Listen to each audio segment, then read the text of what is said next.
소자야 안심하라. 내 제사함을 받았느니라. 가버나움에서 중풍병자를 고치실 때 그리스도께서는 동일한 진리를 다시 가르치셨다. 이 이적이 행해진 것은 죄를 용서하시는 당신의 능력을 나타내시기 위함이었다. 그리고 그 중풍병자를 고치신 일은 또한 다른 귀중한 진리들을 예증하고 있다. 그 사실은 소망과 격려로 차 있으며 트집 잡는 바리새인들과 관련시켜 볼 때 그것은 또한 경고의 교훈을 담고 있다. 문둥병자와 같이 중풍병자도 회복의 모든 소망을 상실했었다. 그의 질병은 제약된 생활의 결과였으며 그 고통은 양심의 가책에 의해 더욱 심해졌다. 그는 정신적인 고민과 육체적인 고통에서 벗어나기를 바라면서 이미 오래전에 바리새인들과 의원들에게 애원하였다. 그러나 그들은 냉정하게 그의 병은 불치라고 선언하고 하나님의 진노에 맡겨버렸다. 바리새인들은 고통을 하나님께서 불쾌하게 여기신 증거로 여기고 병자와 가련한 자들을 멀리했다. 그러나 종종 자신들을 거룩하다고 높인 바로 이 사람들이 그들이 정죄한 고난자들보다 죄가 더 컸다. 중풍병에 걸린 사람은 속수무책이었다. 그는 어떤 곳으로부터도 도움의 가망이 없음을 알고 절망에 빠져버렸다. 그때에 그는 예수님의 놀라운 사업에 대하여 들었다. 자기처럼 죄가 많고 무력한 다른 사람들이 고침을 받았고 심지어 문둥병자들이 깨끗해함을 받았다는 말을 들었다.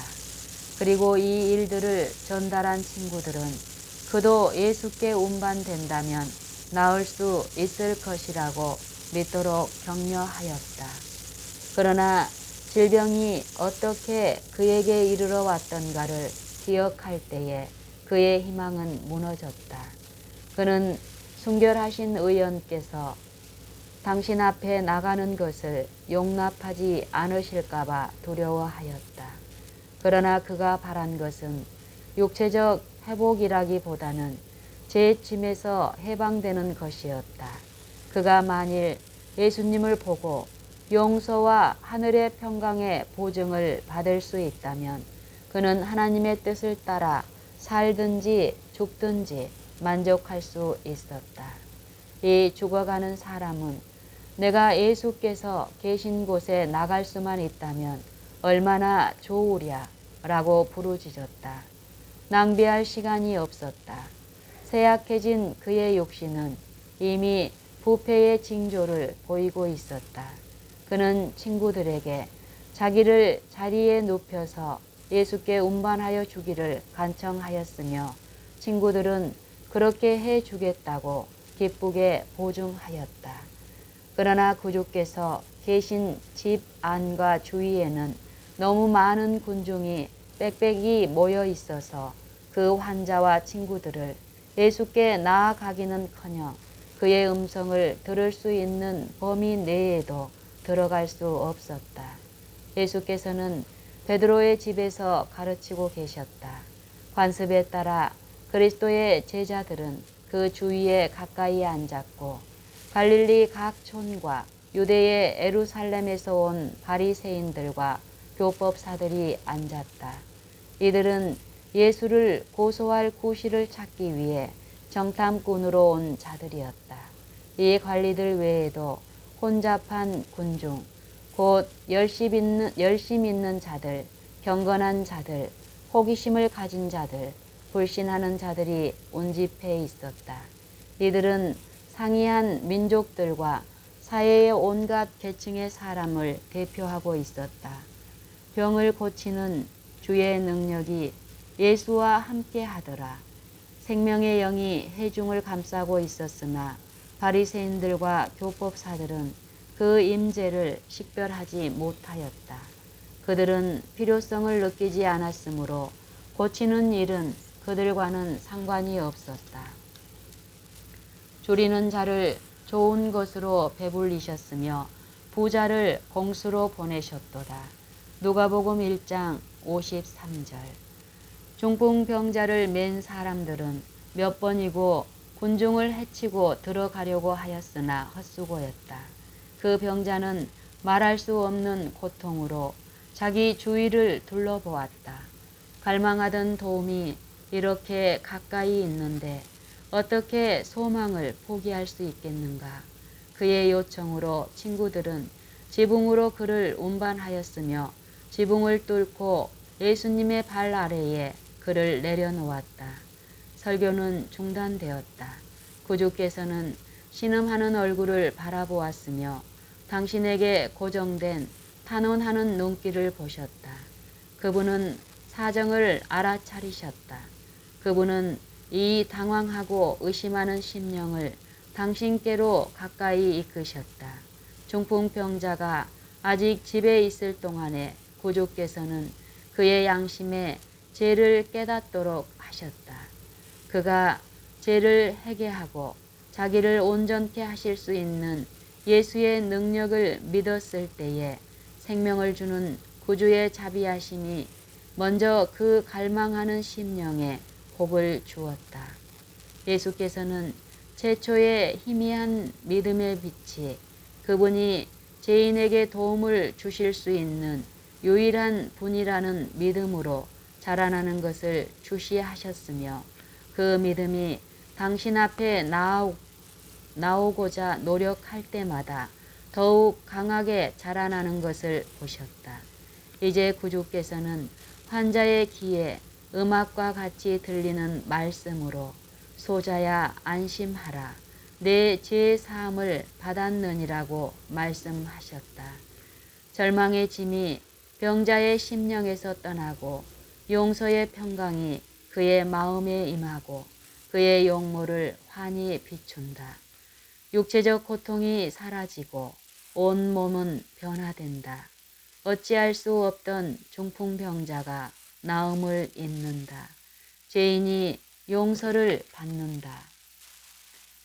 그는 단순한 믿음으로 예수님의 말씀을 새 생명의 은혜로 받아들였다. 그는 더 이상 요청하지 않고 행복한 침묵 속에 누워 있었다. 말로 표현하기에는 너무나 행복하였다. 하늘의 빛이 그의 용모를 비췄으며 사람들은 경외심으로 이 광경을 바라보았다. 랍비들은 그리스도께서 이 사건을 어떻게 처리하시는지 보기 위해 궁금히 여기면서 기다렸다. 그들은 이 사람이 그들에게 도와달라고 호소한 사실과 그들이 그에게 소망과 동정을 거절한 사실을 회상하였다. 그들은 이것에 그치지 않고 그가 죄 때문에 하나님의 저주를 받고 있는 것이라고 선언했었다. 그들 앞에 있는 이 환자를 보았을 때에 이런 일들이 생생하게 그들의 마음에 떠올랐다. 그들은 모든 사람이 이 광경을 관심을 가지고 주목하고 있음을 느끼고 사람들에 대한 그들의 영향력이 상실되지는 않을까 하는 두려운 공포를 느꼈다. 이 고관들은 서로 말을 주고받지는 않았으나 피차의 얼굴을 들여다보면서 각자가 동일한 생각을 하고 있다는 것을 알고 이 감정의 흐름을 저지하기 위하여 모종의 조치를 취해야만 되겠다고 생각했다. 예수께서는 중풍병자의 죄가 용서받았다고 선언하셨다. 바리새인들은 이 말을 참남되다고 책잡아 사형에 처할 만한 죄로 제시할 수 있다고 생각하였다. 그들은 마음에 이르기를 참남하도다. 오직 하나님 한 분 외에는 누가 능히 죄를 사하겠느냐 라고 하였다. 마가복음 2장 7절. 그분의 시선이 그들에게 고정되자 그들은 그 시선 아래서 움츠려 물러섰다. 예수께서는 이렇게 말씀하셨다. 너희가 어찌하여 마음에 악한 생각을 하느냐. 내 죄 사함을 받았느니라 하는 말과 일어나 걸어가라 하는 말이 어느 것이 쉽겠느냐. 그러나 인자가 세상에서 죄를 사하는 권세가 있는 줄을 너희로 알게 하려 하노라 하고 말씀하셨다. 예수께서 중풍병자를 향하여 일어나 내 침상을 가지고 집으로 가라고 말씀하셨다. 그러자 들것에 실려서 예수께 왔던 그가 젊음의 탄력과 능력을 가지고 제 발로 일어섰다. 생명을 주는 피가 그의 혈관을 통하여 약동하였다. 신체의 모든 기관이 갑자기 활동을 시작하였다. 건강한 혈색이 죽음에 접근하고 있던 창백함을 이어받았다. 그 사람이 저희 앞에서 곧 일어나 그 누웠던 것을 가지고 하나님께 영광을 돌리며 자기 집으로 돌아가니 모든 사람이 놀라 하나님께 영광을 돌리며 심히 두려워하여 가로되 오늘날 우리가 기이한 일을 보았다 하니라.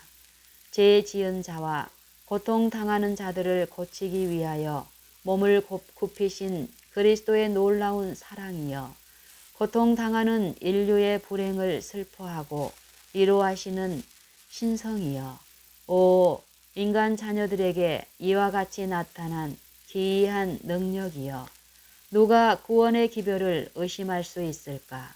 누가 동정이 많으신 구속주의 자비를 경시할 수 있을까? 그 썩어가는 육체의 건강을 회복시키는 일은 창조의 능력 못지않는 능력을 요구하였다. 땅에 흙으로 만든 사람에게 말씀으로 생명을 주신 그 같은 음성이 죽어가는 중풍병자에게 생명을 선언하셨다. 그리고 육체에 생명을 주신 그 같은 능력이 마음을 새롭게 하였다. 창조시에 말씀하심에 이루었으며 명하심에 경고히 서게 하신 그분께서 허물과 죄악으로 죽었던 영혼에게 생명을 말씀하셨다.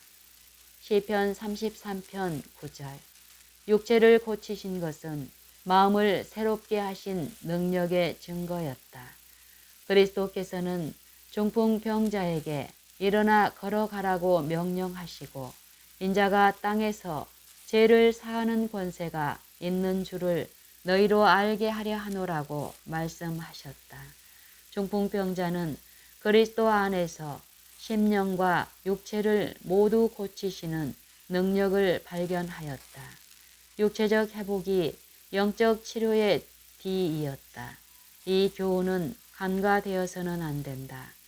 오늘날 육체적 질병으로 고통을 당하는 무수한 자들이 있는데 그들은 이 중풍병자와 같이 내 죄 사함을 받았느니라는 기별을 듣기를 갈망하고 있다. 오늘날 육체적 질병으로 고통을 당하는 무수한 자들이 있는데 그들은 이 중풍병자와 같이 내 죄 사함을 받았느니라는 기별을 듣기를 갈망하고 있다. 죄의 불안과 채워지지 않는 욕망과 아울러 죄의 짐이 그들의 질병의 기초이다. 그들은 심령의 치료자 앞에 나오기 전에는 위안을 찾을 수 없다. 그분만이 주실 수 있는 화평이 심령에 활력을 주고 육체에 건강을 줄 것이다. 예수께서는 마귀의 일을 멸하려고 오셨다. 그 안에 생명이 있었다. 그분은 내가 온 것은 양으로 생명을 얻게 하고 더 풍성히 얻게 하려는 것이라고 말씀하셨다. 그분은 살려주는 영이셨다. 요한일서 3장 8절, 요한복음 1장 4절, 10장 10절, 고린도전서 15장 45절.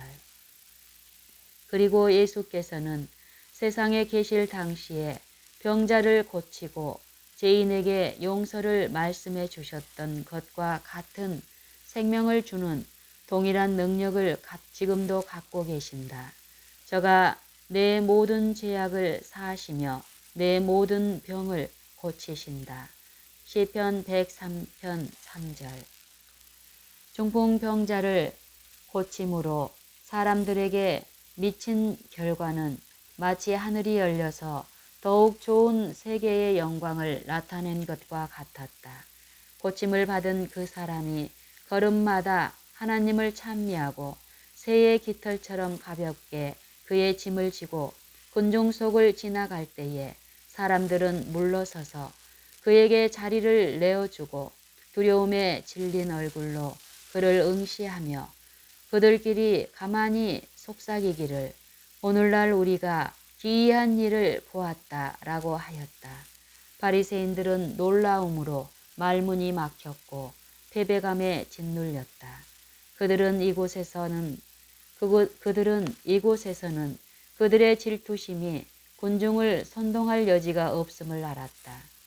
하나님의 진노에 맡겨버렸던 그 사람에게 나타난 놀라운 이적이 사람들에게 너무나 큰 감명을 주었으므로 잠시 동안 랍비들은 잊혀졌다.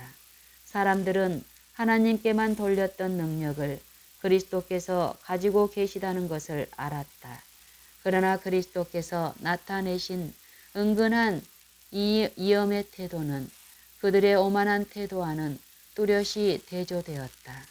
그들은 당황하고 어찌할 바를 몰랐으며 더 우월한 존재의 임재를 깨닫기는 하였으나 고백은 하지 않았다. 예수께서 지상에서 죄를 용서하실 권세가 있다는 증거가 굳어갈수록 그들은 더욱더 완강하게 자신들을 불신에 빠져들게 하였다. 그들은 하나님의 아들을 침묵시키기 위한 새로운 술책을 꾸며 내기 위하여 중풍병자가 그분의 말씀으로 회복되는 것을 보았던 베드로의 집에서 떠나갔다. 아무리 악하고 뿌리가 깊은 신체의 질병이라도 그리스도의 능력에 의해 고침을 받았다. 그러나 영혼의 질병은 빛에 대하여 눈을 감은 자들을 더욱 강렬하게 사로잡았다.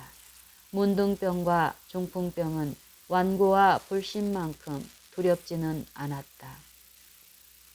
고침을 받은 중풍병자의 집에서는 그가 자기의 가족들 앞에서 불과 얼마 전에 천천히 운반되어 갔던 침상을 가뿐히 들고 돌아오자 크게 기뻐하였다. 그들은 기쁨의 눈물을 흘리면서 주위로 모였으나 거의 저희 눈을 의심할 정도였다. 그는 가족들 앞에 충만한 성인의 활력을 가지고 섰다. 무기력하게 보였던 팔들이 그의 마음대로 움직였다. 오그라들고 우중충한 색깔을 했던 살은 이제 생기 있고 혈색이 좋았다. 그는 든든하고 자유로운 발걸음으로 걸었다. 그의 얼굴 표정 하나하나에서 기쁨과 소망이 새겨져 있었다. 그리고 순결과 화평의 표정이 죄와 고통의 흔적들을 대신하였다. 그 집에서는 기쁜 감사의 기도가 올라갔으며 하나님께서는 소망이 없는 자들에게 소망을 회복시키고 고통받는 자들에게 힘을 주신 당신의 아들을 통하여 영광을 받으셨다. 이 사람과 그의 가족은 그들의 생애를 예수께 바칠 준비가 되어 있었다. 어떠한 의심도 그들의 신앙을 흐리게 하지 못했으며 어떠한 불신도 그들의 어두웠던 가정에 빛을 비추신 예수께 대한 충성을 파괴하지 못했다.